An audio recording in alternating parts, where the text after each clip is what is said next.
श्री गोपाल कृष्ण भगवान श्री दत्तात्रेय भगवान श्री चक्रपाणी भगवान श्री गोविंद प्रभु भगवान सर्वज्ञ श्री चक्रवर्ती भगवान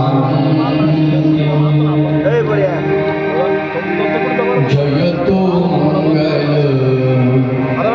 मंगल रूपा जयतु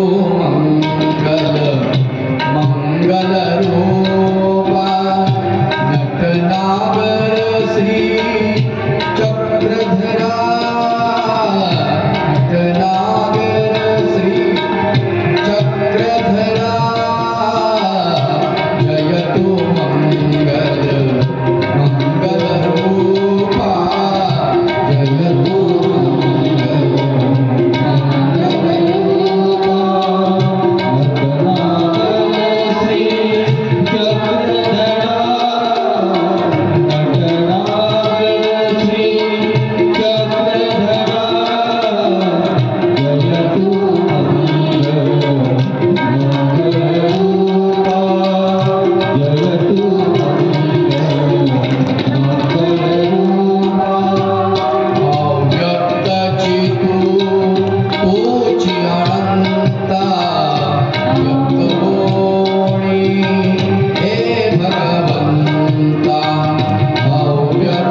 प्रवचन दृष्टांत प्रवचन सोहळा, या सोहळ्याचे प्रवचन आदरणीय गुरुदेव बाबाजी,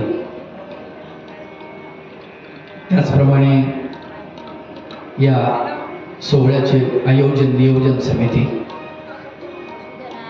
या सोहळ्याला जीवाचे काम करून श्रवण करण्यासाठी आलेला सर्वच प्रतिष्ठित संत, ईश्वराधिष्ठित महंत, तपस्विनी माता भगिनी, सद्भक्त वासनिक बंधू आणि भगिनी, आज निरूपणासाठी जे सूत्र मी घेणार आहे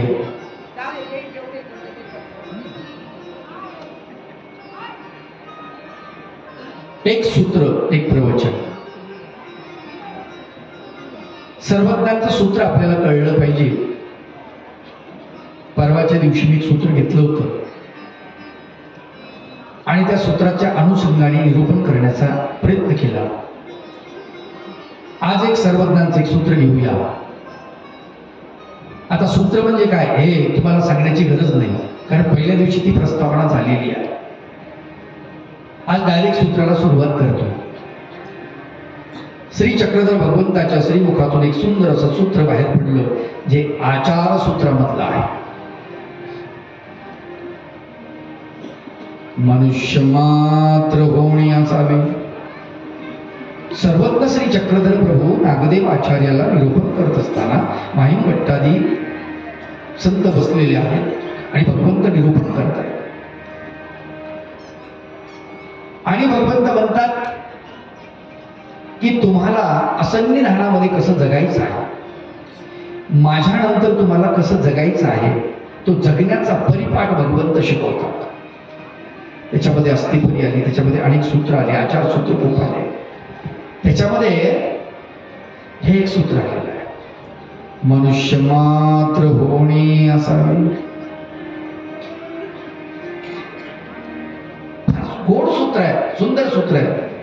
मग देवाला आम्ही असं विचारू, देवा भगवंता आम्ही काही जनावर आहेत काय? तो म्हणतो मनुष्य मात्र होणे असावे. या सूत्राचे भाग नाही करता येत 2 भागामध्ये किंवा 3 भागामध्ये, असं नाही.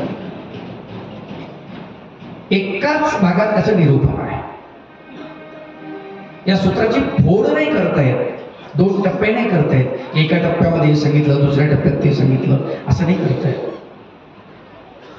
मनुष्य मात्र होणे असावे हे सांगत असताना सर्वज्ञ श्री चक्रधर प्रभूंचं लक्ष जे आहे ना, हे मनुष्याकृतीवरती लक्ष आहे. म्हणजे याचाच अर्थ काल निरूपणामध्ये थोडीशी झलक मी दिलेली आहे कीर्तनामध्ये. माणूस ज्याला म्हटलेला आहे, ज्याला 2 डोळे आहेत, 2 कान आहे, 1 नाक आहे, मुंडकं आहे, हातात आहेत, पोट आहे, छाती आहे, पाय आहे, हाताचे बोट नाही का, हे सगळे अवयव आपल्याला दिसतात. या आकृतीला मनुष्याकृती म्हणावं का, ही फार महत्वाची गोष्ट आहे. आदी मानवही असाच होता, मग त्याला ज्ञान प्रणवत होतं का? नाही. ज्ञान फक्त माणसाला सांगितलं जातं, ही सगळ्यात महत्वाची गोष्ट आहे. तुम्ही असं कधी बघितलं का? आता इथे एवढा मोठा कार्यक्रम आहे, 5-25 म्हशी तिकडून आल्या आणि त्यांनी असं म्हटलं की बघ चला इथे कार्यक्रम चालू आहे आणि आपणही थोडंसं श्रवण करूया, ऐकायला. बरं, गाई नाही, म्हशी नाही, गाई नाही, बकरे नाही, कुत्रे नाही, डुकरे नाही, कुणीच नाही. बरं, मुंग्या नाही, मुंगे नाही, कोणीच येत नाही, कुणालाच येत. इथे जे चाललेलं आहे ना, मनुष्य सोडून दुसऱ्याच्या काहीच कामाचं नाही. आलं का लक्षात? ही फार महत्वाची गोष्ट आहे. पण तरी सर्व माणसांना कळतं का, हा एक महत्वाचा प्रश्न आहे.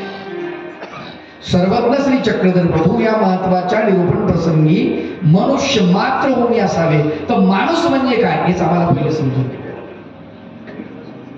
मग ज्याच्या इंद्रियांचा ज्याच्याकडे साठा संग्रह आहे, पंच ज्ञानेंद्रिय, पंच कर्मेंद्रिय, मन अधिक मज्जा, मांस, रुधिर, अस्थि, मेद, हे सगळं जे साठा आहे याला माणूस म्हणायचं का?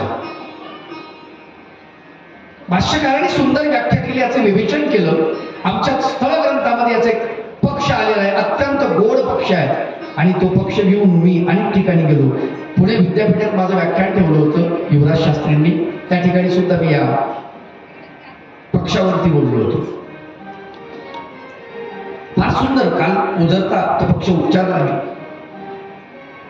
माणसाचं लक्षण सांगताना आमच्या भाष्यकारांनी सांगितलं की वय, रूप, गुण, उपगुण, चतुरता, कुशलता, जाणीव, शहाणीव, बळ, पराक्रम या 10 गोष्टी ज्याच्या आहेत त्याला माणूस असं म्हणतात. त्याच्यामध्ये आहेत त्याला माणूस म्हणतात. आणि पुढे मात्र शब्द आलेला आहे. मात्र म्हणजे याचं माप. बुद्धी तुमच्याकडे पाहिजे, आलं का लक्षात? पण बुद्धीचा विपर्यास नको. बुद्धीचा संग्रह जरूर पाहिजे. गुण तुमच्याकडे पाहिजे, पण गुणाची उधळण नको. आपण बोलताना बोलतो ना लाक्षणिक अर्थाने, लय गुण उधळायला लागले, नाही का? लाक्षणिक अर्थाने बरेच बोलत असतो आपण. तर असंही नको, त्याला माप असायला पाहिजे. रूप म्हणजे सौंदर्य. आता महावाक्यामध्ये तर सगळंच ऐकलंय तुम्ही, नाही का? मग ते सौंदर्य, हे सौंदर्य माणसामध्ये रूप आहे. त्या रूपाला ज्या सौंदर्य अशी व्याख्या दिलेली आहे. रूप म्हणजे काय? गोरा कोणता नाही, नाक डोळे छान वगैरे अगदी सुंदर असा त्याला रूप म्हटलंय? नाही, त्याला रूप नाही म्हटलं. रूप त्याला म्हटलेलं आहे की त्या रूपाच्या आतमध्ये जे दडलेलं आहे सौंदर्य, ते सौंदर्य दिसलं पाहिजे. मी उदाहरण सांगत असतो, इथेही सांगा. लता मंगेशकर सर्वांना माहिती आहे. लता मंगेशकर दिसायला कशी आहे? कशी आहे बोला? आवाज चांगला, पण रंगाने कशी आहे? सावळी. पहा, फार जपून शब्द वापरला, सावळी. काळी नाही म्हटलं का? काय हरकत आहे काळी म्हटलं तर? नाही, काळी म्हटलं की अवमान होईल. हे कळलं का? कळलं. आदर आहे तिच्याबद्दल. कुणाबद्दल? मंगेशकर ताईबद्दल आदर आहे. बरं, सर्वांची दिदी आहे. म्हाताऱ्याची दिदी, तरण्याची दिदी, नातवाची दिदी, आज्याची दिदी, आजीची दिदी, सगळ्यांची दिदी, अख्ख्या भारताची दिदी, नाही का? केवढा आदर आहे. कशाचा आदर आहे? तिच्या रूपाचा. रूप कसा आहे? सावळं. मग कसा आदर आहे? कमाल आहे की नाही? कारण ते रूप जे आहे ना, ते तिचं आंतरिक रूप आहे. त्या आंतरिक रूपाचा आदर आहे. ते आम्हाला कळलं पाहिजे, ते आम्हाला समजलं पाहिजे. भाष्यकार फार सुंदर शब्द वापरतात. वय, रूप, गुण, उपगुण, चतुरता, कुशलता, जाणीव, शहाणीव, बळ, पराक्रम. पक्षपातच करून घेणार तुमच्याकडून, पाठच झाला पाहिजे तुमच्या. लक्षात घ्या, वय अत्यंत महत्वाचं आहे. वय लक्षात घ्या. वय काय महत्वाचं आहे?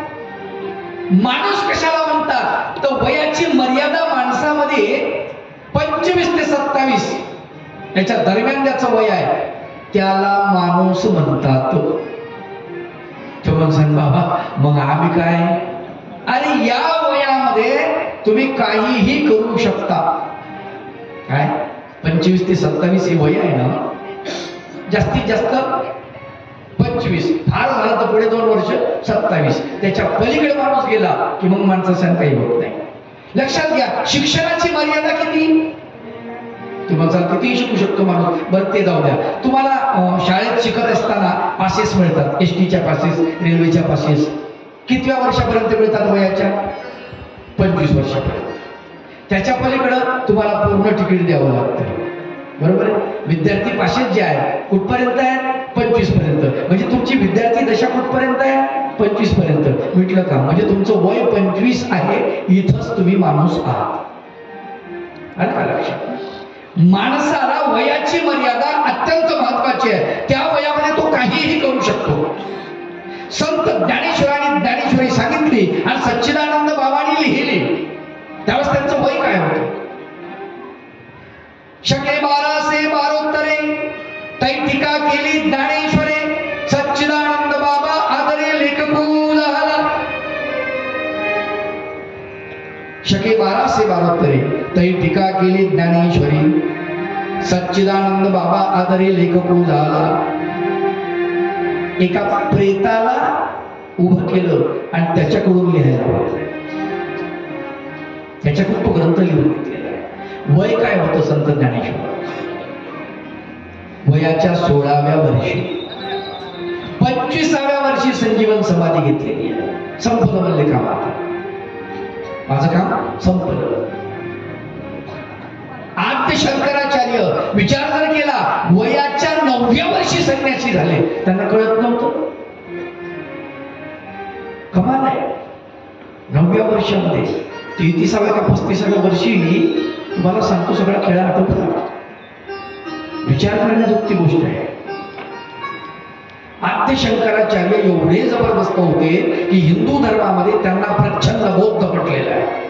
प्रच्छन्न बौद्ध म्हणजे प्रतिबौद्ध, म्हणजे हा नास्तिक आहे असं म्हटलं होतं त्या काळात.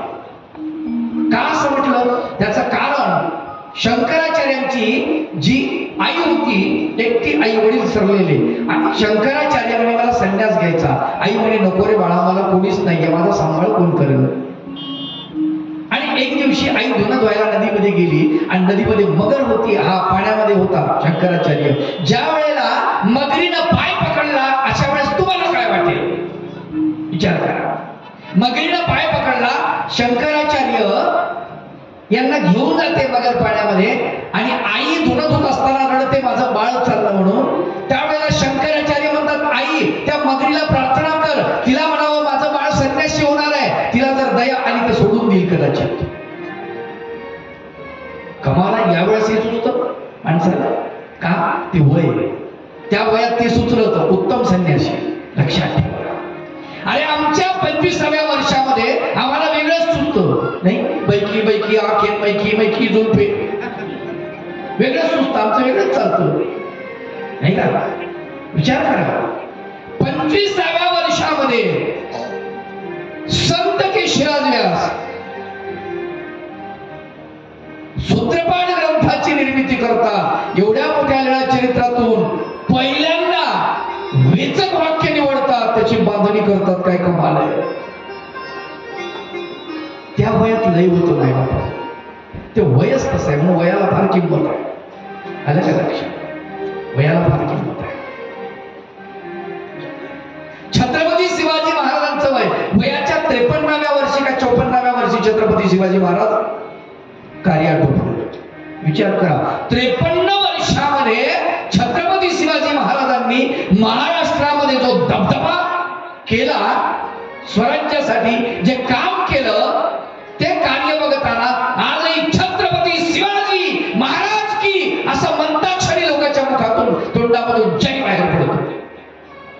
का केलेलं आहे? लक्षात घ्या. खेळण्या बागडण्याचं वय, हसण्या खेळण्याचं वय, आणि त्या वयामध्ये त्यांनी स्वराज्याची निर्मिती केली. तुम्हाला कल्पना नसेल कदाचित काही लोकांना, पण तुम्हाला सांगतो बऱ्याच लोकांना छत्रपती शिवाजी रायांचं चरित्र माहिती आहे. छत्रपती शिवाजी महाराजांचं वय वर्ष 17, आणि त्या वर्षी त्यांच्याकडे 18 किल्ले उपलब्ध होते. 18 म्हणजे वयापेक्षा 1 किल्ला जास्त त्यांनी कमावला. विचार करण्याजोगती गोष्ट आहे. आपण आपली भाकर सुद्धा कमवू शकत नाही 17व्या 18व्या वर्षी. बापाच्या भरोशावर आम्ही जगतो. बापानं आमचं बिल भरायचं, बापानं आमच्या गाडीमध्ये पेट्रोल टाकायचं, बापानं आम्हाला गाडी घेऊन द्यायची, बापानं आम्हाला मोबाईल द्यायचा, त्याच्यामध्ये रिचार्ज बापाने मारायचं, आणि आपण म्हणायचं तुला काही कळत नाही म्हाताऱ्या. आमच्या म्हाताऱ्याला काही समजत नाही. का? तू म्हातारा होणार नाही? तुझा बाप म्हातारा झाला, तू नाही होणार म्हातारा? कळलं पाहिजे आम्हाला, हे लक्षात ठेवा. गुण म्हणजे वय फार महत्वाचं आहे. त्या वयाचा विचार करत असताना आम्हाला त्या वयातच प्राप्त होतो. सर्वज्ञ श्री चक्रधर प्रभूंचे दुसरे फार सुंदर सूत्र आहे. ते म्हणतात, जोची अवसर विषया तोची ब्रह्मविद्ये. विषयाला जो अवसर दिला जातो तोच ब्रह्मविद्येला द्यावा लागतो, तरच ती प्राप्त होते. कोणती विद्या? साध्या साध्या गोष्टी तुम्हाला सांगतो. तबला शिकायचं म्हणलं तर 5-6 वर्ष घासावं लागते. साधी गोष्ट नाही. गायन करायचं म्हणलं 5-6 वर्ष जातात. संतूर वादक पंडित रविशंकर त्यांना पत्रकाराने विचारलं की तुम्ही किती दिवसापासून हे सतार वाजवता? ते म्हणे जवळजवळ 30-31 वर्ष झाले मी सतार शिकतो. काय सतार शिकतोय, वाजवतो नाही, शिकतोय म्हणजे. लक्षात घ्या.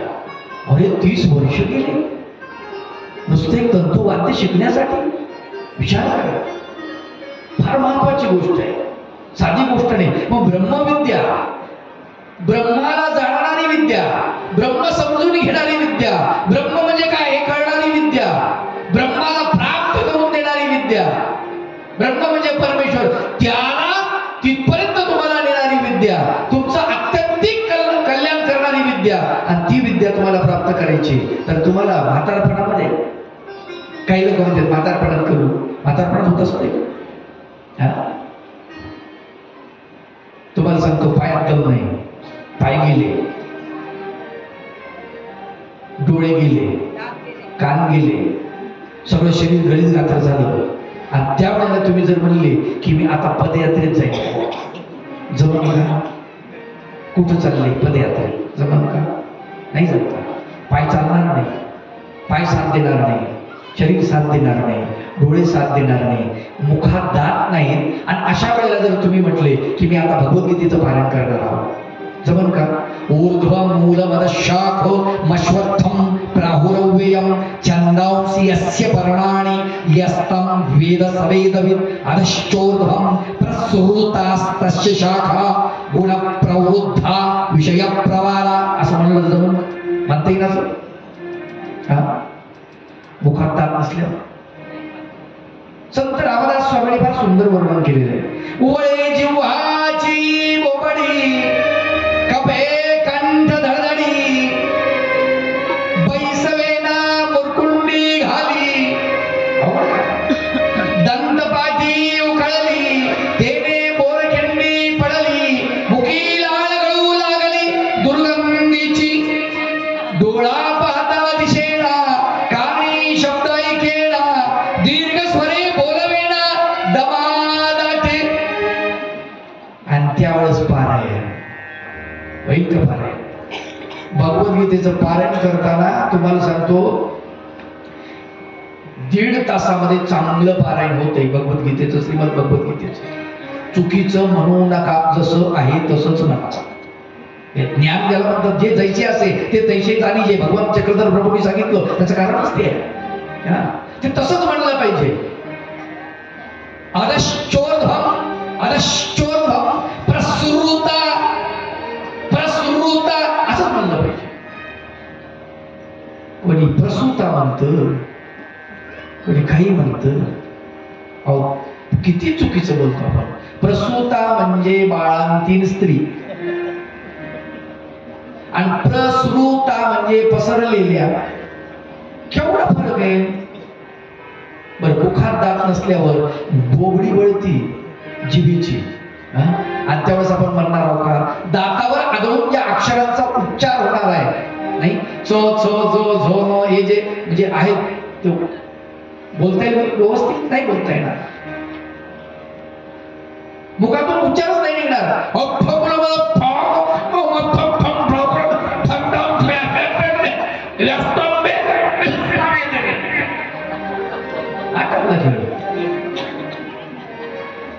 आणि त्यावेळेस म्हणते गीतेचं पारायण करू. बोलायला आता मरशील गीतेचं पारायण होईल का आता? लय कठीण आहे हो, लय. अहो काही कठीण नाहीये. तुम्ही अगोदर जर तुम्हाला सराव असेल, दाता नसले तरी उच्चार चांगला निघतो बघा तुम्ही. कारण आयुष्यभराचा सराव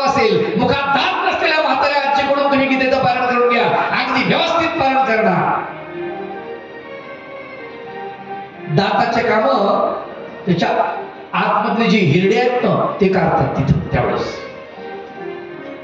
का म्हणून वय ज्या वयात जे करायला पाहिजे त्या वयातच ते करायला पाहिजे. उदाहरण तुम्हाला सांगतो, एखादं म्हातारा माणूस काकुटीला दप्तर मारले आणि चालले. विचारलं, आजोबा कुठे चालले? म्हणले कॉलेजला जाऊन येतो. कॉलेजला? आता ज्यावेळेस जायचं होतं त्यावेळेस कणगीतलं पण बसले आणि आता कॉलेजला? आता जाऊ नका, मास्तर येईल का? ते म्हणा आमचे पोरं तुम्ही खराब करसान, यांना बिड्याची सवय लावसान, गुटख्याची सवय लावसान, तंबाखूची सवय लावसान, तुम्ही येऊ नका बाबा, घरीच बसा. नाही का? आता नाही जमणार. ज्या वयात जे पाहिजे ना त्याच वयात ते करायला पाहिजे. हास्यास्पद होतं की नाही ते, तसंच आमचं होते आहे, तसंच. म्हणून वय अत्यंत महत्वाचं आहे. लक्षात ठेवा, तुमच्या आयुष्यामध्ये तुम्हाला काही कमाई करायची असेल तर ते वयाच्या आतमध्ये करावी लागते. म्हणून पहिला टप्पा वयाचा जो आहे ना तो फार महत्वाचा आहे. 25 वर्षापर्यंत, 25 ते 27 हे वय. भगवान गोपाळ कृष्णाचं वय, त्या वयामध्ये त्यांनी काय केलेलं आहे बघा तुम्ही. भगवंताकडे, अर्जुनाकडे बघा, त्या वयात त्यांनी काय केलेलं आहे. अभिमन्यूकडे बघा, त्या वयात त्यांनी काय केलेलं आहे. विचार करा. भगतसिंग, राजगुरू, त्या वयात त्या लोकांनी काय केलेलं आहे.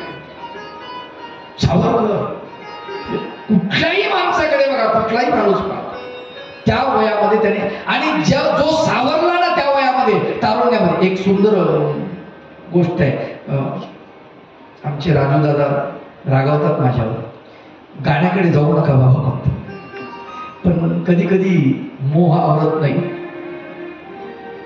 एक मराठीतलं कुठलं तरी गाणं होतं, 16वा वरीस धोक्याचं. असू द्या, खरंच धोक्याचं आहे. कारण त्या अवस्थेमध्ये 16व्या वर्षी वयाच्या माणसाच्या मेंदूमध्ये, माणसाच्या शरीरामध्ये पूर्ण बदल होत असतो. हार्मोन्स बदलत असतात, त्याच्यामध्ये अनेक प्रकारचे चेंजेस होत असतात आणि म्हणून ते धोक्याचं आहे. पण 16वं धोक्याचं आहे, 17वं मात्र मोक्याचं आहे. का? 17व्या वर्षी तुम्ही 10व्या वर्गात असता आणि तिथं जर पास झाले तर पुढे कॉलेजमध्ये, नाही तर बसा घरी, गाई म्हशी राखत, गुराला पण टाका, नाही का? आवड का? विचार करण्याची गोष्ट. म्हणून त्या वयात ते केलं पाहिजे. आम्हाला संस्कार ते दिले गेले पाहिजे. ज्या वयामध्ये जे करायला पाहिजे ते संस्कार आमच्याकडे पाहिजे, त्याने दिले पाहिजे मुलाला. त्याची तयारी आत्तापासून त्याचं नियोजन असायला पाहिजे. म्हातारपणात होत नाही. एक म्हातार बस स्टँडवर बसले, विनोद आठवला म्हणून विनोदाकडे जातो. मग दुसरं म्हातार आलं, ते बसलेलं म्हातार त्याला विचारायला येणाऱ्या म्हाताऱ्याला, कारण त्या म्हाताऱ्याच्या अंगामध्ये शर्ट वगैरे चांगला इस्त्री केलेला, हातात एक पिशवी. आता म्हातारी माणसं बोलताना हळू बोलत नाही. त्याचं कारण तुम्हाला सांगतो, मोबाईलच्या भाषेत सांगतो, पटकन कळत. त्यांचं इनकमिंग गेलेलं असतंय, काय इनकमिंग गेलेलं असते आणि आउटगोईंग सुरू असते. बोलणं सुरू असतं, ऐकणं गेलेलं असतं. त्याच्यामुळे ते मोठ्यात बोलतात. मग ते आलेल्या म्हाताऱ्याला, बसलेलं म्हातारं म्हणते, पिशवी हातात असल्यामुळे, काय नाशिकला चाललंय का? ते म्हातारं खाली बसतं, नाही नाही नाशिकला जाऊ नका आपण. त्याला पहिलं काय विचारलं होतं, कळलं त्याला? नाही. बरं याला तरी समजलं का ते काय म्हणलं? ते म्हणतो असं असं असं, मला वाटलं तुम्ही नाशिकलाच चालले की आता. ज्याला साधारण गोष्टी कळत नाही आणि अशा माणसाला म्हणते पोथीत जा. कधी? कान गेले तेव्हा. कानानं ऐकू येत नाही, डोळ्यानं दिसत नाही, पायानं चालता येत नाही, हातपाय लटलट कापायलेत आणि पोथीत जाऊन काय करणार? अवघड आहे. खंबीर माणूस पाहिजे. वय फार महत्वाचं आहे. म्हणून आपल्याला जे काही प्राप्त करून घ्यायचं आहे ते फार कमी वयामध्ये प्राप्त करून घेता आलं पाहिजे. भाष्यकारांनी फार सुंदर वर्णन केलं. मनुष्य ज्याला म्हटलेले ना, माणूस जो आहे ना तो फार महत्वाचा आहे.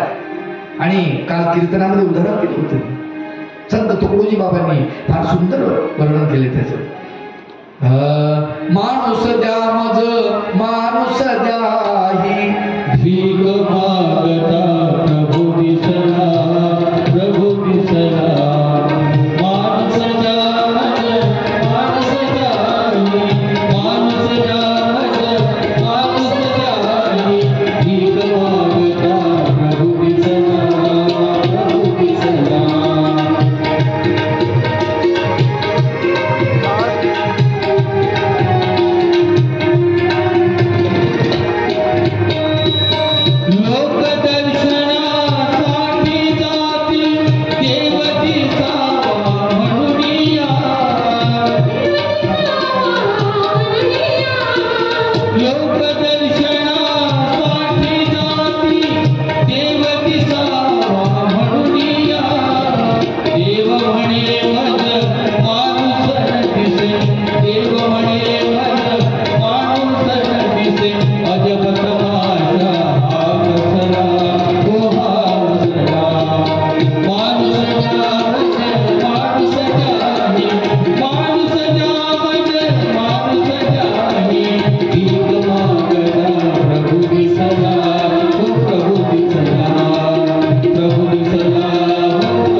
भीक मागता प्रभू दिसला.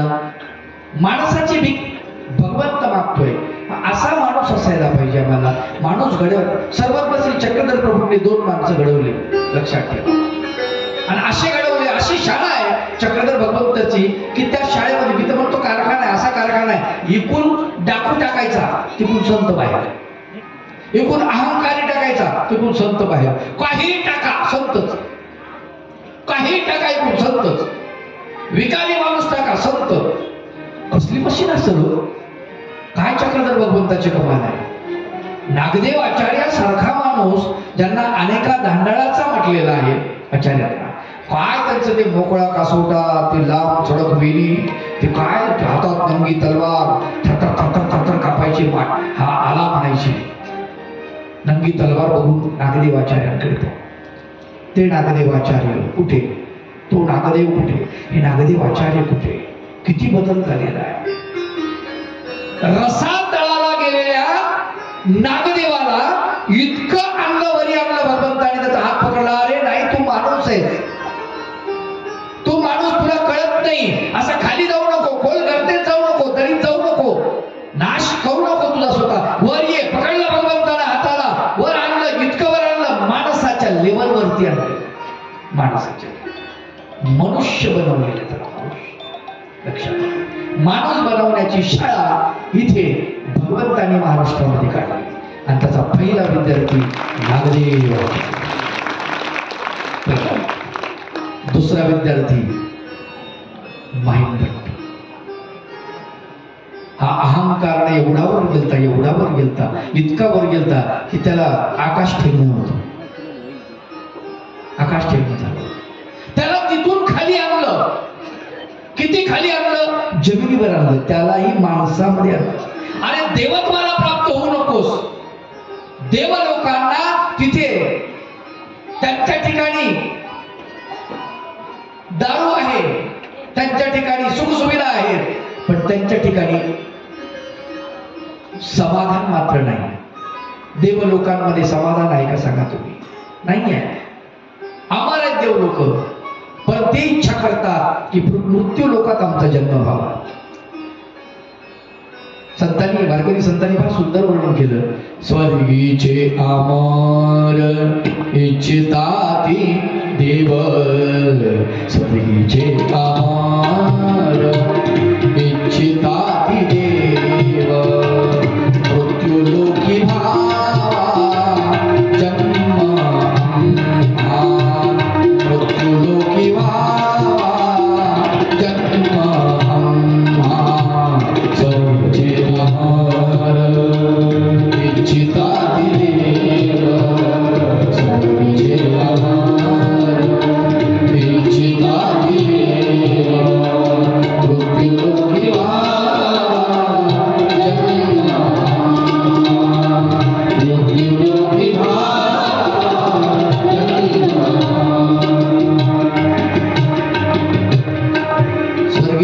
अमर इच्छिता ती देव मृत्यू लोकी भावा जन्मा. ते इच्छा करतात की मृत्यू लोकात आमचा जन्म झाला पाहिजे.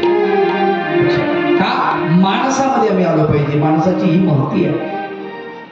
सर्वज्ञ श्री चक्रधर प्रभू दोघांनाही माणसाच्या लेवलवर घ्या.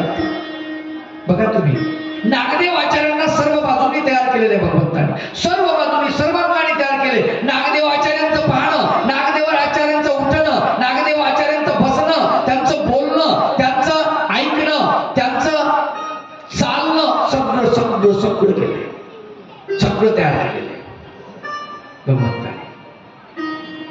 क्षुद्रा नदीला सेतू बांधण्याचं काम चालू आहे आणि नागदेव आचार्याने पुढाकार घेतला आणि त्यांना असं वाटलं की सगळं मी करतो आणि बघा मी पाण्यामध्ये ते घेऊन जातो आणि पाण्यात फसवून मस्तपैकी दगड ठेवतो तिथे व्यवस्थित.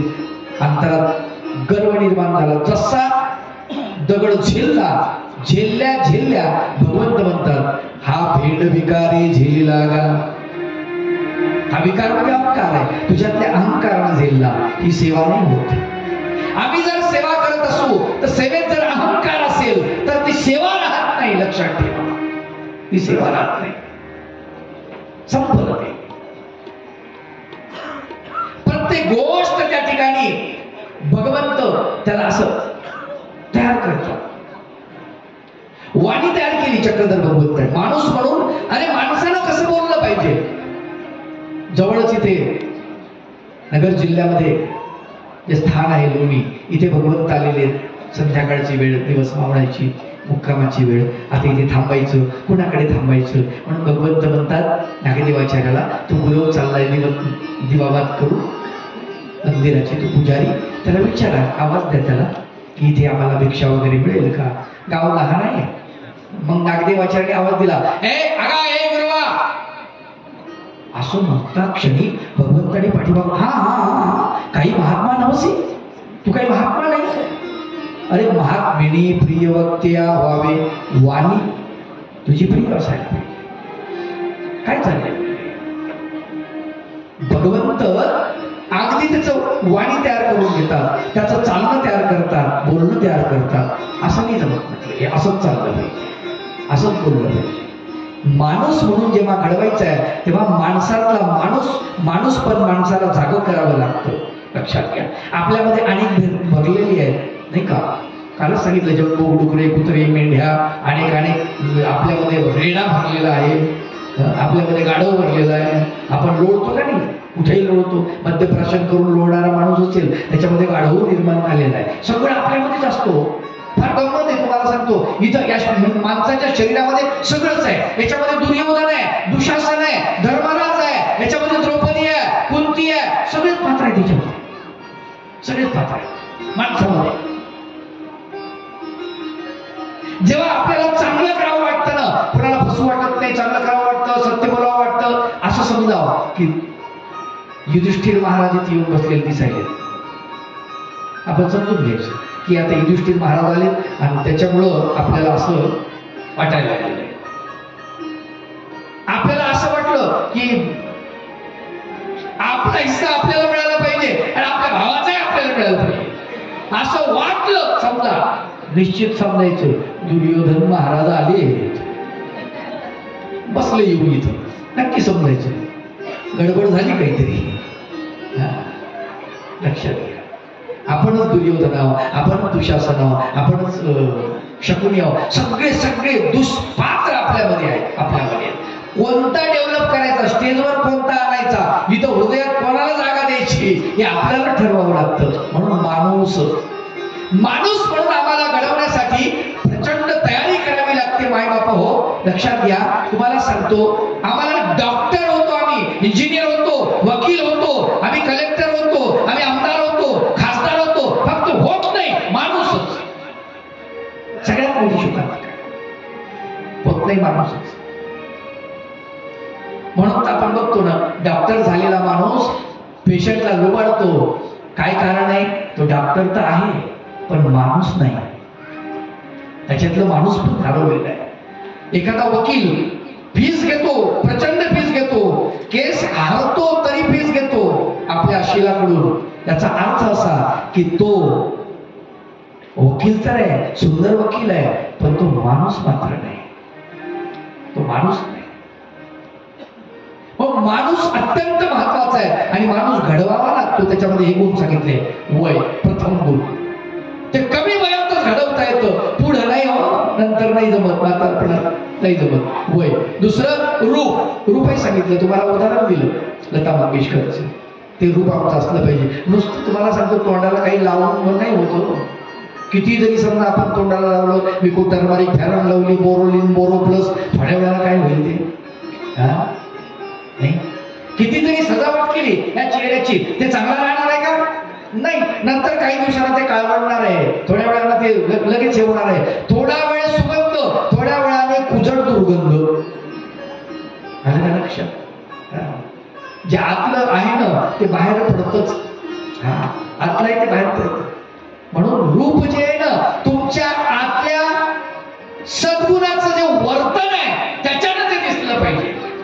बघा काही लोक असे आहेत, एक मोरारी बापू नावाचे संत आहेत, त्यांचा चेहरा पाहिला, अहो काहीच नाही, डोक्यावर काही नसतं, फेटा नसतो, काही नसते, असे एक एवढी बंडी असते. बघा कसे छान दिसतात आमच्या जादवडीचे बाबा. एवढंच एक असतं, उभं म्हणून राहिलेलं असतं, कसे छान दिसतात. का? ते आतलं बाहेर पडतं, ते रूप.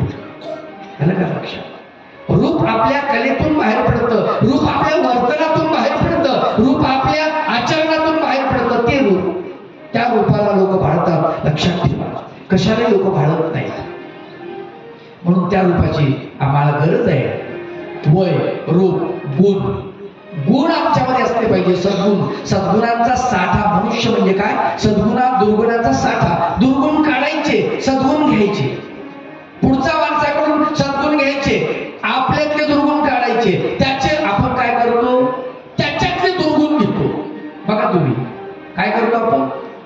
हा, पुढच्या माणसाचे दुर्गुण, ते चांगलं नाही, ते वाईट आहे, ते भ्रष्टाचारी आहे, ते आमकच आहे, ते तमकच आहे. आणि त्याच्यातलं सद्गुण बघ ना, एखादा तरी समोर असेल की नाही त्याच्यामध्ये. आपल्या दृष्टीने आपल्याला कळतं. तुम्हाला सांगतो, परब्रह्म परमेश्वर भगवान गोपाल कृष्ण युधिष्ठिराला बोलवतात आणि युधिष्ठिराला म्हणतात, युधिष्ठिरा इकडे आहे. म्हणले या सगळ्या सभेमध्ये एक वाईट माणूस मला शोधून आला. दुर्योधन जातो राजस्व यज्ञामध्ये, सगळ्या सभेमध्ये फिरतो, सगळीकडे फिरतो, सगळीकडे फिरतो, वापस येतो, देवाला दंडोत घालतो. देवा, एवढं कठीण काम सांगितलं, एकही वाईट माणूस नाही ना? काय कमाल झाली म्हणे, काय काम सांगितलं, हे कठीण काम मला नका सांगू बाबा. बोललो दुर्योधनाला, दुर्योधना इकडे ये, याच्यातला एक चांगला माणूस शोधून. ते गेलं, अख्खा मंडप फिरलं, अख्खा सभा मंडप फिरलं, सगळीकडे गेलं, कान्या कोपऱ्यातून पाहिलं त्यांनी. ते वापस आलं. काय देवा काम सांगितलं म्हणे, एकही सज्जन नाही, कोणी चोट्ट आहे, कोणी भ्रष्टाचारी आहे, कोणी कसं आहे, कोणी कसं आहे, हे काही धड नाही म्हणजे सगळ्यांना आलंय का? बघा त्याची नजर कशी, याची नजर कशी. माणूस म्हणून घडवत असताना सद्गुण दुर्गुण आपल्यामध्ये आहेत, पण दुर्गुण आम्हाला टाकायचे, सद्गुण आम्हाला त्याला संग्रह करायचे. म्हणून गुण अत्यंत महत्वाचे आणि सद्गुणाचा संचय समुच्चय या माणसामध्ये, माणसाच्या शरीरामध्ये आपल्याला बनवायचंय, करायचं. आपल्यामध्ये काय दुर्गुण आहे हे आपल्याला कदाचित कळत नसेल, आपल्या मित्राला कळत. कोणी आपल्याला जर स्पष्ट बोलत असाल ना, त्याच्या पाया पडा. तुम्हाला सांगतो, त्याच्या पाया पडा. कोणी म्हणत असेल ना आपल्याला, तू लय अहंकारी आहे, समजून घ्यायचं, याला काहीतरी दिसलंय माझं, उगच नाही बोलत. बुद्धाला एकाने विचारलं, बुद्ध रस्त्याने चालले आणि जात असताना बुद्धाला शिव्या दिल्या एका माणसाने. चोर आहेस, भ्रष्टाचारी आहे, लोभी आहे, असं अनेक प्रकारे त्याला दूषण लावले. मग बुद्ध शांत, एकही शब्द बोलले नाही. तो म्हणे, तुला लाज कशी नाही, मी इतकं बोललो तरी तुला काहीच वाटत नाही? ते म्हणे, मला बघू दे ना बाबा, तू मला जेवढी दूषणं लावली, जे दोष लावले, ते दोष माझ्यात आहेत का हे पहिले बघू दे. असतील तर प्रश्नच नाही, तू सत्य बोललास, आणि नसतील तर उद्या विचारलं मी तुला की माझ्यात हे नाही बा, आणि तू कसं काय बोलला. दुसऱ्या दिवशी बुद्ध आवर्जून त्या माणसाला भेटायला गेले. सांगितलं, तू मला चोर म्हणलास, मी चोर आहे, चोरी केली नाही, पण मनात माझ्या चोर दडलेला आहे. तू मला क्रोधी म्हणलास, मला राग येतो. मी कोणावर त्याचा उपयोग नाही केला अजून माझ्या रागाचा क्रोधाचा, पण येतो मात्र निश्चित. तुला दिसला असेल, बरोबर आहे, माझ्यात काही अजून तुला दिसत असेल तर मेहरबानी करून पुन्हा सांग मला. लक्षात घ्या. मग कुणी आपल्याबद्दल जर वाईट आपल्या तोंडावर जर बोलत असेल, माघारी बोलू द्यावं, माघारी निंदा आहे, तोंडावर जर एखादा म्हणत असेल, खरोखर त्याचे आभार माना, त्याच्या पाया पडा, त्याचे आभार माना. खूप चांगलं केलंस, माझ्यातले दोष मला दाखवलेस, तू माझा हितकारक आहेस, तू माझा मित्र आहेस. काय मित्र कसा पाहिजे? नाही दुःखाड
मैत्री केली. बघा, एक उच्च आहे स्तर पहा, एक राजा आहे तर एक दरिद्री ब्राह्मण आहे. दोघांची लेवल तशी बसत नाही विचार. एक श्रीमंत आहे, एक गरीब आहे, एक क्षत्रिय आहे, एक ब्राह्मण आहे. लोक म्हणतात बरोबरीत पाहिजे, बऱ्याच गोष्टी बरोबरीत पाहिजे, पण बरोबरी काहीच नाही. हीच भगवान गोपाल कृष्णाची विशेषता आहे. आपण्या सारखे करीते तात्काळ, नाही काळा वेळ तयार लागे. आपल्या बरोबरीला बनवलेले सुद्धा, आपल्या बरोबरीला. मी राजा आहे ना, माझा मित्रही राजाच असला पाहिजे. सुदामा नगरी निर्माण केली. माझी सोन्याची नगरी आहे, याची मी सोन्याचीच असली. काय कमाल आहे. आपल्या बरोबरीचं केलेलं आहे. दुसरा एक मित्र आहे भगवंताचा, त्याचं नाव अर्जुन. खर तर दोघांमध्ये बरंच साम्य आहे. भगवान गोपाल कृष्ण चक्र सुदर्शन चालवण्यामध्ये तरबेज आहे, अर्जुन धनुष्यबाणामध्ये तरबेज आहे. अर्जुनाकडे बघितल्यानंतर अर्जुन दशावधानी आहे, प्रचंड संकलन करतोय तो. भगवान गोपाल कृष्ण अनंत अवधानी आहे, जवळ आहे, बरोबर आहे. कृष्णाकडे आकर्षित होण्याचं कारण अर्जुनाचं लक्षात ठेवा. कृष्णाला बघितलं, अर्जुनाला बघितलं की आपल्या बरोबरीचा कोणीच नाही आहे. मित्र कसा केला पाहिजे? दुःख आडवा याला उंबऱ्यासारखा, आणि मित्र बनव्यामध्ये गारव्यासारखा कृष्णासारखा मित्र जर आपण केला तर आपल्याला दुःख अजिबातच येणार नाही. लक्षात हे कळायला ज्ञान लागतं, हे कळायला सद्गुण माणसामध्ये लागतात. आणि सद्गुण कृष्णामध्ये सद्गुण आहे, अर्जुनात नाही असं नाही. अर्जुनामध्ये सद्गुण आहे, सगळ्या गोष्टी अर्जुनामध्ये. आणि अर्जुनामध्ये जी कमतरता आहे ना ती भगवंताला पूर्ण करण्याचा प्रयत्न केलेला आहे. भगवान गोपाल कृष्ण अर्जुनाला समजून सांगत असताना त्याला सांगतात तुझ्यात ही न्यूनता आहे, तुझ्यात ही कमतरता आहे, ती पूर्ण कर, तुझ्यात ते कमी आहे. भगवान गोपाल कृष्ण तांडव करतात, सुंदर नाचतात, अर्जुनही नाचतो. बघितलंय आपण विराट नगरीमध्ये अर्जुनही नाचतो. नृत्य शिकवले त्याने उत्तरेला, सुंदर नाचतो तो. विचार जर केला भगवान गोपाल कृष्ण बासरी वाजवतात, अर्जुनी कमी नाही, मृदंग बडवतो. हा मृदंग वादक कमी नाही आहे. लक्षात त्याने ठरवलं आपल्या बरोबर आपल्याला साजेसा मित्र म्हणजे फक्त कृष्ण, म्हणजे कृष्णाचा. लक्षात हे आम्हाला हे कशाला कळतं? गुण, सद्गुण. सद्गुणांचा साठा जर असेल तर आपल्याला मित्र सुद्धा शोधता येतात. आणि दुसरी गोष्ट महत्वाची सांगतो, आपल्याला जर वाईट कोणी बोलत असेल आपल्या तोंडावर, तो आपला एक बाप असतो जो आपल्याला कधीच घाबरत नाही. तो वाईट आपल्याला वाईट बोलतो म्हणजे आपल्या दुर्गुणाला उघड करतो. तुला कळत नाही, तुला अक्कल नाही, तुला समजत नाही, हे लोक फसवतील हे त्याला माहित असतं. कारण त्या बापाला त्यांच्या लोकांनी फसवलं असतं, त्यांच्या मित्रांनी फसवलेलं असतं, म्हणून तो सांगत असतो बाप. आलं का? त्याचे अनुभव तो सांगत असतो. बाप आपल्या अनुभूतीच्या गोष्टी सांगतो म्हणून मुलाला ते कळलं पाहिजे आपल्या हिताचा बोलत आहे बाबा, हे मुलाला समजलं पाहिजे. पण मुलाला वाटतं माझं कौतिकच नाही माझ्या बापाला. गुरु असेच आहे, आपल्या शिष्याला कधीच चांगलं बोलत नाही, नाही बोलत नाही. आणि जे गुरु आपल्या शिष्याला चांगलं बोलत नाहीत ना त्या गुरूंच्या मनामध्ये शिष्याबद्दल खूप आदर असतो. लक्षात ठेवा, खूप आदर असतो. आणि जे गुरु आपल्या शिष्याला म्हणतात माझं लेकरू लय चांगलं आहे, माझं लेकरू लय चांगलं आहे, संपलं, त्याचं वाटोळच झालं. आलं का?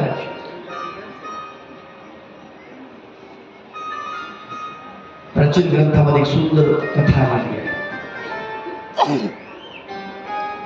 एका ऋषीचा पुत्र असतो, आपण इतका विद्वान बनतो, इतका विद्वान बनतो, ते चर्चेमध्ये तो प्रचंड विद्वान बनतो. आणि चर्चा करत असताना म्हणजे जसं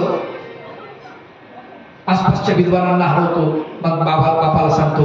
वडील गुरु असतात आणि सांगतो की मी असं असं केलं, मी इतकं बक्षीस मिळवलं, हे केलं. ते काही पाहत नाही त्याच्याकडे. मग तो राज्यस्तरीय म्हणजे सगळे करतो, मग देश पातळीवर करतो त्याची चर्चा. मग ब्रह्मांडा म्हणजे पूर्ण जगामध्ये जेवढे विद्वान आहे तेवढ्या विद्वानांची चर्चा करतो, त्यांना हरवतो, इथपर्यंत पोहोचतो. आणि तिकडून वापस आल्यानंतर तो बापाला म्हणतो की मी असं, गुरुला म्हणतो मी असं असं केलं. गुरु काही प्रसन्न होत नाही. तो कसला बाप आहे म्हणतो, हा कसला गुरु आहे, याला माझं काहीच चांगलं वाटत नाही, हा द्वेषी आहे माझा. आलं का लक्षात? रात्रीचं सुंदर चांदणं पडलेलं असतं. त्या ऋषीची पत्नी आणि ते दोघ जण वृक्षाखाली बसलेले असतात आणि गप्पा मारतात. पत्नी सहज विचारते का हो आपल्या पोरानं एवढं चांगलं केलं, इतकी चांगली प्रसिद्धी मिळवली, एवढा विद्वान झाला तो, तरी सुद्धा तुम्हाला त्याचं कौतुकच नाही काही. ते गुरु म्हणतात, ते ऋषी म्हणतात, त्या शिष्याचे त्या पुत्राचे वडील, अगं मला कौतुक आहे, पण मी जर म्हटलं त्याला की तू खूप चांगलं केलं तर तो थांबेल. तो थांबला नाही पाहिजे, अजून पुढे गेला पाहिजे, तो अजून पुढे गेला पाहिजे असं मला वाटतं. असं फक्त बापालाच वाटत असतं, गुरुला वाटत असतं आणि आईला वाटत असतं. लक्षात घ्या. आणि तिसरं मित्राला वाटत असतं. हे आम्हाला कशामुळे कळतं? सद्गुणांमुळे कळतं. म्हणून आमच्यामध्ये सद्गुण असायला पाहिजे. तिसऱ्या क्रमांकावर का आपण माणसाचे लक्षण चाललेले आहेत. माणसाचे लक्षण वय, रूप, गुण, उपगुण. उपगुण म्हणजे कला. आमच्यामध्ये कला असली पाहिजे. कला असल्याशिवाय नाही जमत. कला हे पोट भरण्याचं जरी म्हणले तुम्ही तरी हरकत नाही, पण ते पोट भरण्याचं का होत नाही, साधन आहे. कला तुम्हाला उपाशी ठेवत नाही. कुठली कला असू द्या, तबला वाजवत असू द्या, सिंथ असू द्या, गायन असू द्या, अनेक काही कला असू द्या, कला कुसर तुम्हाला जिवंत ठेवते. तुमच्यानंतर तुमची कला इथे कलेच्या रूपाने तुम्ही जिवंत राहता. संत तुकडोजी बाबांनी फार सुंदर वर्णन केले. ते म्हणले, अरे माणसा, तुझ्याकडे काही कला असू दे, एकतरी अंगी असू दे कला, नाहीतर काय फुका जन्मला, नाहीतर काय फुका जन्मला. एक तरी तुझ्या अंगात कला असली पाहिजे आणि तुला जीवन जगताना ते सोपं झालं पाहिजे. म्हणून त्याला उपगुण म्हटलेलं आहे. उपगुण जे आहेत ना ते कलेमध्ये मोडतात. गुण, उपगुण, चतुरता, चातुर्य आमच्यामध्ये असायला पाहिजे. चातुर्य, आम्ही चतुर असायला पाहिजे. तर चतुर कसं असायला पाहिजे म्हणजे पोल्यासारखं चतुरता आमची असेल, एकदम असं सजग असायला पाहिजे, चतुर असायला पाहिजे. चातुर्य, आम्ही येडेगबाळ्याचं काम नाही काय, लक्षात ठेवा. चातुर्यता आमच्यामध्ये असायला पाहिजे. चतुरता, कुशळता आमच्यामध्ये असायला पाहिजे. म्हणजे आम्ही सगळं काम अगदी व्यवस्थित केलं पाहिजे. जेवण केल्यानंतर आमचं ताट आम्ही धुवून टाकलं पाहिजे. फार महत्वाची गोष्ट आहे, लक्षात ठेवा. मी ग्रस्ताश्रमासाठी सांगत असतो. तुम्ही लग्न केलं, पत्नी तुमच्या घरी आली, मग ती स्वयंपाक करते, ती ताट वाढवून देते, ती तुम्हाला जेवायला वाढते, तुमच्या पुढचं ताट तुम्ही ढकलून देता, ती ताट धुवून काढते, सगळंच करते. तुम्ही बसली जागा तुम्हाला जड होते नाही. त्याच्यानंतर ती भांडी घासते, भांडी फळीला लावून देते. सकाळी उठल्यानंतर तुम्हाला आंघोळ कोणाला करायची, तुम्हाला, बरोबर आहे. तुमची अंडरपॅड कोणी शोधायची, काय कमाल झाली. आंघोळ तुम्हाला करायची, अंडरपॅड त्या मावळ्याने शोधून द्यावा, किती आवड आहे. बरं, ते ठीक आहे. टावेल आणून देते, अंडरपॅड आणून देते, पाणी गरम थंड तुम्हाला कसं पाहिजे तसं करून तुम्हाला करून घ्यायला का रोग येतो का? हाताला काय तुमच्या जळवात झाला का, महारोग झाला, रगतपेशी फुटली, काय होतंय करायला? स्वामी चक्रधर महाराज म्हणतात, स्वयं नश्यत बसविना, स्वतःच नश्य स्वतः केलं पाहिजे, लक्षात घ्या. पण आम्हाला ते नाही आवडत नाही. बरं, नका करू काय, काही अंडरपॅड तर धुवून टाका.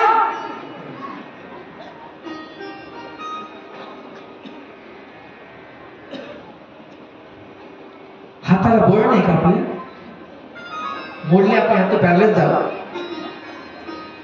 अरे आपली अंडरपॅड आपण धुतली पाहिजे, लक्षात ठेवा. ती नोकर नाहीये, तुमच्या घरची लक्ष्मी आहे, हे आम्हाला कळलं पाहिजे, लक्षात काय. तिला सन्मान दिला ना तुम्ही तर ती तुम्हाला सन्मान दिली. तिचा अपमान करू नका, आलं का लक्षात. आणि ती विचार करा, तिकडून येते, तिच्या आई वडिलांना सोडून येते, तिच्या मैत्रिणींना सोडून येते, तिच्या भावाला सोडून येते, बहिणीला सोडून येते, तिचं गाव सोडते, तिचं कुळ सुद्धा सोडून देते. काय कमाल आहे हो. तुमच्यासाठी तिनं तिचं कुळ सोडलं आणि ती कोणाचं कुळ लावते, तुमचं कुळ लावते, नाही का. पगारी आडनाव असेल, एखादी बाई भेटली आणि आपण म्हणावं, कस काय पगारी नाव, बाई पगारी ताई काय चाललं तुमचं? ती म्हणते, बाबा आता मी पगारीने राहिले ना. मग आता पगारी नाही राहिले, माझं लग्न झालं, त्यावेळेस मी माझं नाव पगारी होतं, आता माझं हजारी नाव झालं. इकडे हजारीला दिली, पगाराची मुलगी हजारीला सोडून दिली, नाही का. आडनाव सुद्धा बदलून टाकलं की नाही. केवढा मोठा त्याग केलेला आहे. विचार केला पाहिजे व तिच्या त्यागाचा विचार करा. फार महत्वाची गोष्ट आहे, आम्हाला समजले पाहिजे, आलं का लक्षात. चतुरता, कुशळता, वय, रूप, गुण, उपगुण, चतुरता, कुशळता, बळ. आमच्यामध्ये काय पाहिजे, बळ.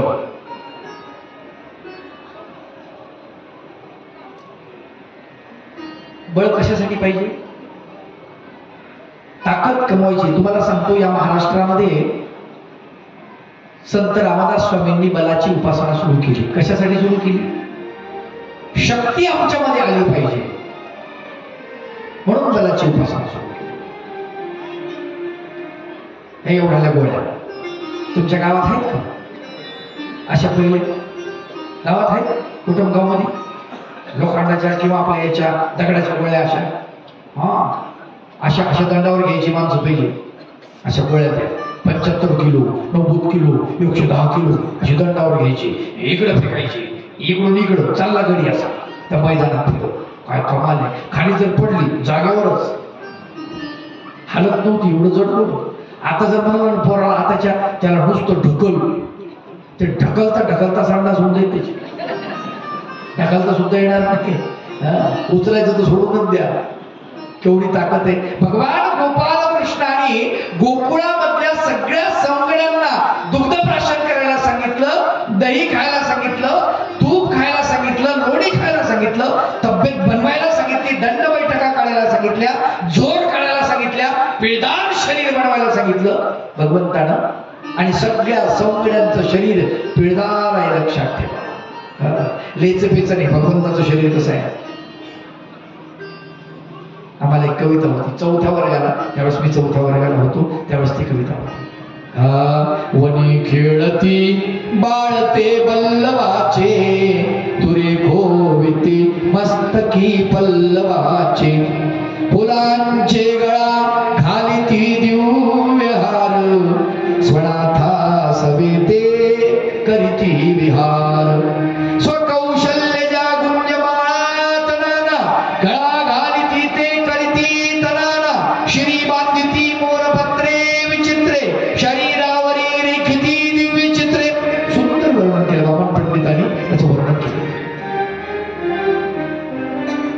बल्लव म्हणजे ताकद.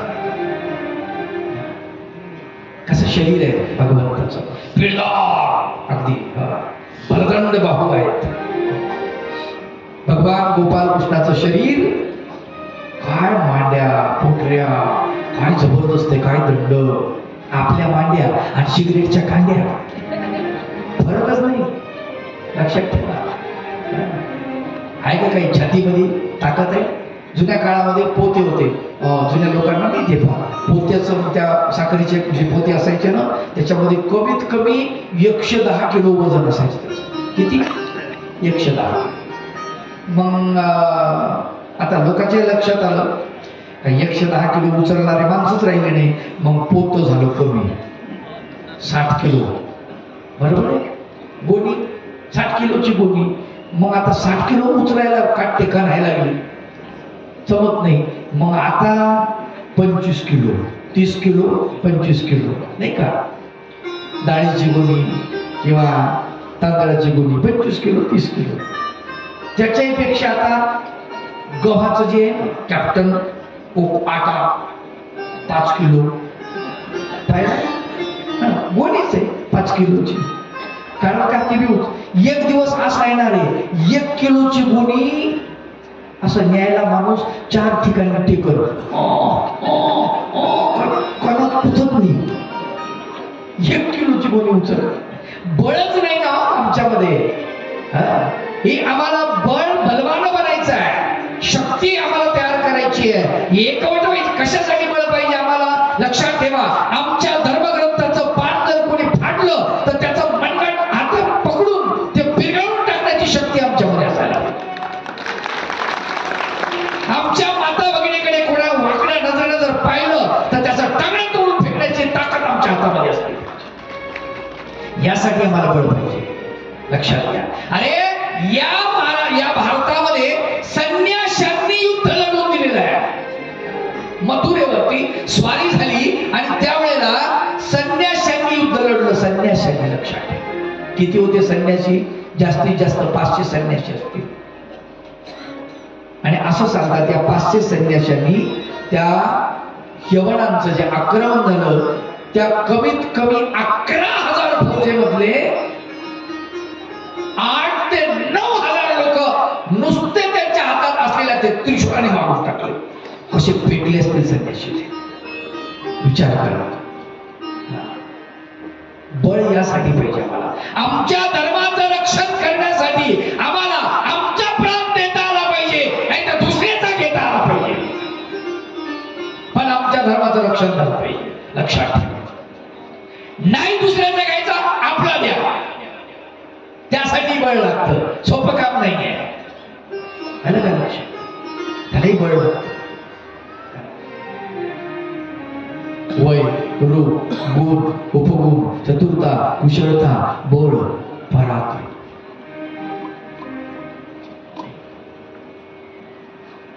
पराक्रम.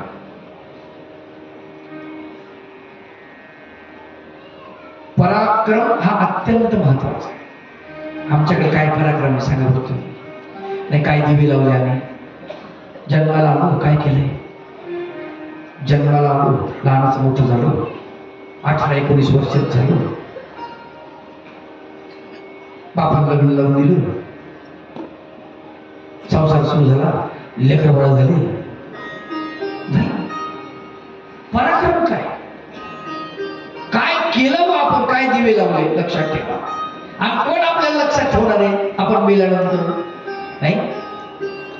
छत्रपती शिवाजी महाराजांचा फोटो आपल्या घरामध्ये आहे, सर्वज्ञ चक्रधर प्रभूंचा फोटो आपल्या घरामध्ये आहे, बरोबर आहे. संत ज्ञानेश्वरांचा फोटो आहे, स्वामी विवेकानंदाचा आहे. आणि त्यांनी केलं काहीतरी, आपण काय केलं सांगा ना, काय केलं आहे. काही पराक्रम आमचा, आमचा पराक्रम म्हणजे नालीत पडणे, मद्यपान करून, बस एवढा पराक्रम आमच्याकडे असतो. माता भगिनीवर हात उचलणे, एक लक्षात घ्या.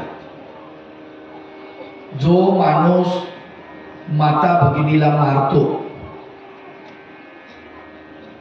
त्या माणसाला मी माझ्या भाषेमध्ये नपुसक म्हणतो.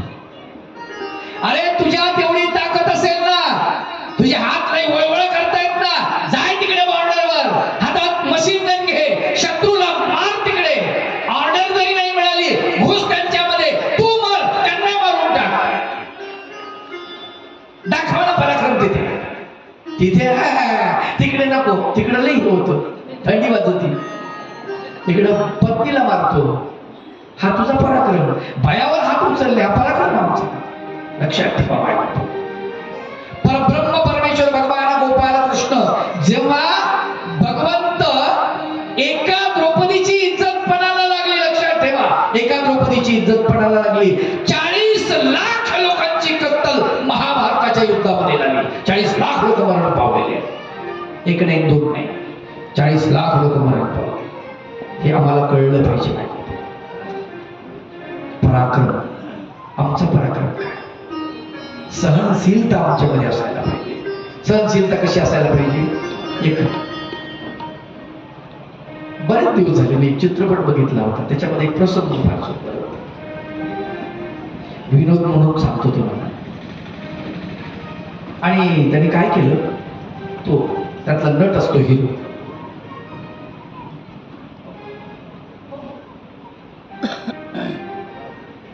तो काय करतो, त्या हिरोला, त्या नटाला गुंड त्याला पकडतात आणि त्याला मारायला लागतात. तर मारत असताना तो मार सहन करतो. तो पराक्रम आहे, मार सहन करणं हा सुद्धा पराक्रम आहे, लक्षात ठेवा. आणि ज्यावेळेस त्याला मारतात तेव्हा मारत असताना तो मार खातो, मार खातो, मार खातो, मार खातो. ते जवळजवळ 5 मिनिटं चालतात.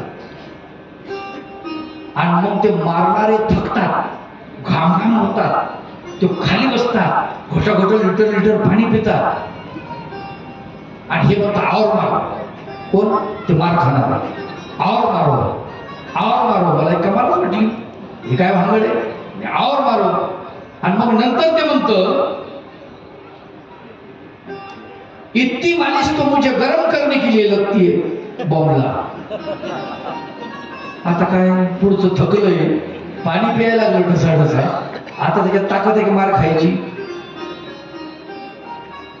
सहन करणे ही सगळ्यात मोठी गोष्ट आहे, लक्षात. पराक्रम आमचा त्याच्यावर आम्ही सहन किती करतो, हा पराक्रम आहे आमच्यावर. सर्वज्ञ श्री चक्रधर प्रभूंना लोक बोलतात, भगवंत सहन करतात. बुद्धाला लोक बोलले, बुद्ध सहन करतात. ज्याला ज्याला लोकांनी बोललेलं आहे त्यांनी सहन केलेलं आहे. जास्त दूरचं उदाहरण कशाला, आता आपल्या महाराष्ट्राचे मुख्यमंत्री घ्या. मी कोणा राजकीय गोष्टीच इथं मांडत नाही बरं का, पण एक साधं उदाहरण म्हणून सांगतो. किती बोलले लोक, किती स्ट्रोल केले त्याला, मुख्यमंत्र्याला, देवेंद्र फडणवीसला.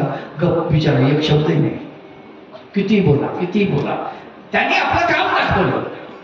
हा ना, बस तुम्ही बोलत राहा, आम्ही आमचं करून घेऊ काय करायचं ते. सहनशक्ती माणसामध्ये असली पाहिजे फार. आणि सहनशक्ती हाच पराक्रम आहे आमचा, तो आम्हाला कळला पाहिजे, तो आम्हाला समजला पाहिजे. फार महत्वाचं. माणसाचा चेहरा आम्हाला दिसत नाही, माणूस आम्हाला दिसत नाही. माणसाकडे जेव्हा आम्ही बघतो तेव्हा माणूस आम्हाला शोधतो, पण माणूसच सापडत नाही. अंदाज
पुस्तकात वाचलेली माणसे गेली कुठे?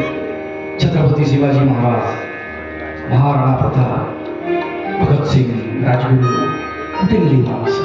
त्या माणसाने देशासाठी समर्पण केलं. कुठे गेली ती संत, ती माणसं कुठे गेली?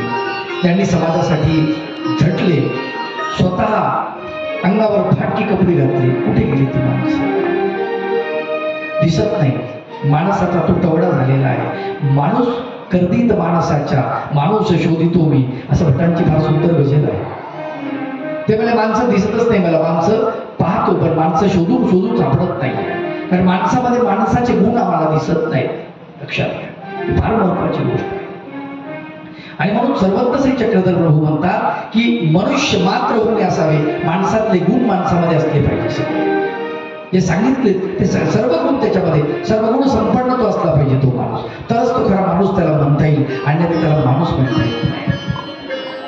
तर आमच्यामध्ये ही माणसं आम्हाला दिसत नाही. चित्र जर आम्ही पाहिलं, महाराष्ट्राचं चित्र पूर्ण बदललेलं आहे. आज महाराष्ट्र, पूर्वीचा महाराष्ट्र सकाळी उठायचा, प्रातःकाळी उठायचा, फार सुंदर वाटायचं. वारकरी संप्रदायाचे माणसं असतील तर त्या गावामध्ये हरिपाठ चालायचा, त्या गावामध्ये काकडा चालायचा, त्या गावामध्ये सुंदर संतावळी चालायची, फार सुंदर वाटायचं.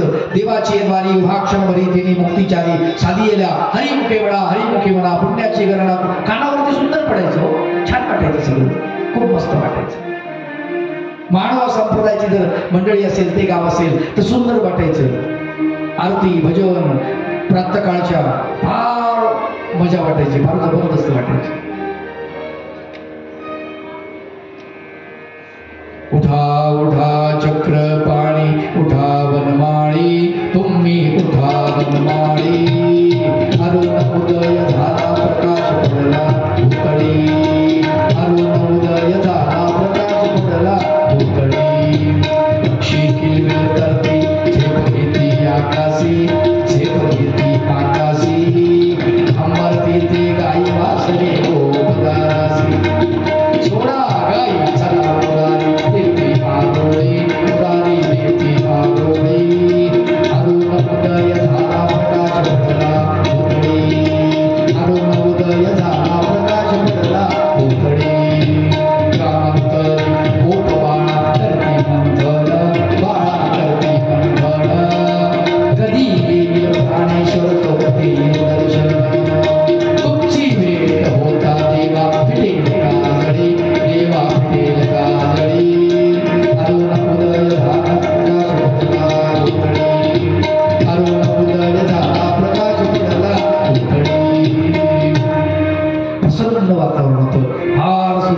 पडायचो, सकाळी सकाळी आपल्या कानावरती अभंग पडायचे, संतावळी पडायची, आरत्या, पूजा उत्सव खूप छान वाटायचं. कुठल्याही धर्माचे असेल ना तुम्ही काहीतरी ते सकाळी चांगलं कानावर पडलं पाहिजे. मोठी गंमत आहे काय. एका गावात गेलो, कीर्तन झालं आणि कीर्तन झाल्यानंतर त्या गावामध्ये रात्री मुक्काम होतो. म्हणजे या माऊलीच्या घरी मुक्काम होता. सकाळी प्रातःकाळी उठलो मी तर तिचा मुलगा सकाळी 5:30 वाजता उठलेला मी बघितलं. अरे वा, त्यानं कानात 2 खुट्या घातल्या. खुट्या तर कळतात ना तुम्हाला, कानात 2 खुट्या घातल्या आणि त्या सुद्धा खडखड हालले लखवा झाल्याचा. मी त्याला विचारलं, त्याच्या पाठीकडून गेलो, त्याला हात थोडा कांद्यावर. म्हणजे दादा काय चाललंय? त्यानं काय केलं माहिती?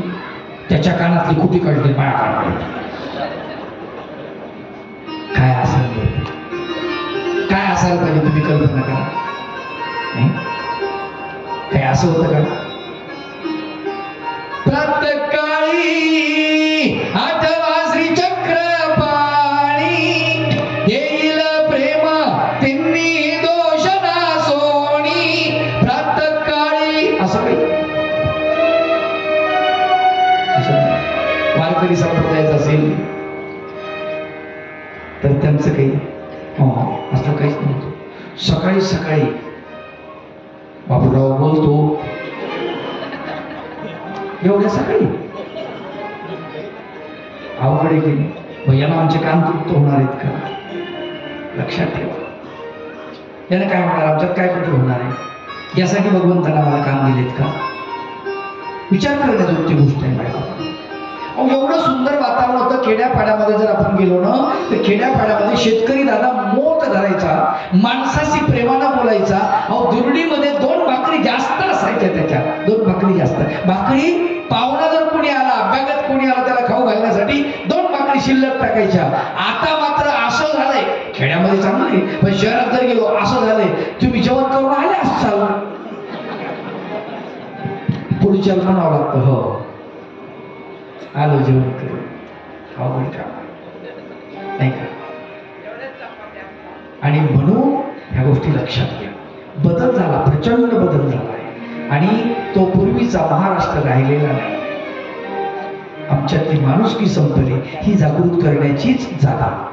पोथी, प्रवचन, कीर्तन ह्या ज्या सगळ्या गोष्टी आहेत ना, माणसातली माणुसकी जागृत करण्याची जागा इथे आपल्याला 1.25 महिना या ठिकाणी बाबांनी माणसातलं माणूस पण कसं जागृत केलं पाहिजे यासाठी बाबा इथे आपल्याला हे ज्ञानाची पाणपोई बाबांनी निर्माण केली.